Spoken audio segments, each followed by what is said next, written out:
What's up everyone, it's me Fan for the win, and welcome back to another Steven Universe Theory video. All we've heard about Rose Quartz since the show began was how she strayed away from Homeworld, because she thought what they were doing was wrong. How she assembled a mighty army of crystal gems to rebel against Homeworld and to save Earth from the mighty clutches of the Diamond Authority. But today we're going to be taking a look at who Rose Quartz was before the war, and what she did before she rebelled against Homeworld. Let's dig in. First, we must identify who Rose Quartz was before the rebellion. Pink Diamond.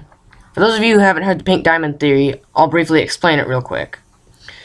In the episode Sworn to the Sword, while Pearl, Connie, and Steven are running up the steps, the arena, we see a diamond symbol which consists of a yellow, a white, a blue, and a pink diamond. It would make sense that this was Homeworld's symbol before Pink Diamond, or Rose Quartz, betrayed Homeworld and led a rebellion. Now that we've identified who Rose Quartz was before the rebellion, we need to identify what Homeworld was doing before the war and what they were doing during the war.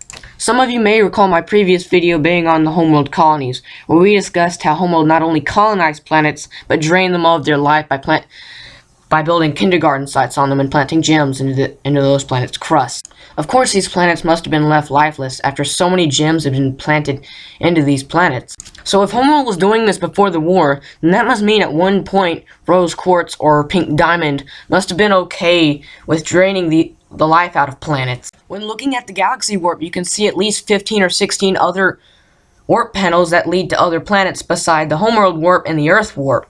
So then that means Rose sat by as 15 or 16 other planets were drained of their life by Homeworld, by planting gems into the crust using the gem drills. So I ask this, why stop at Earth? Why sit by while all these planets are being drained of their life and then suddenly realize that what you're doing is wrong? Did Rose Quartz really have a change of heart? Did she really realize what Homeworld was doing was wrong? Or did she just see something that Homeworld didn't? That was on Earth, something she could use for her own use, something that she could use for her own evil intent. What were Rose's true intentions when she rebelled against Homeworld? Stay tuned later tonight for an all-new Steven Universe theory, where we will discuss what were Rose's true intentions when starting the war. Anyways guys, what did you guys think of this theory? Leave your thoughts in the comments down below, leave a like, and subscribe to my channel for more Steven Universe theories. Anyways, I'd like to thank you guys for almost reaching 1,000 subscribers. We haven't reached it yet. I was hoping to reach it later tonight, but we'll reach it eventually. Anyways, thank you guys for watching this video, and I'll see you guys in the next one. Peace.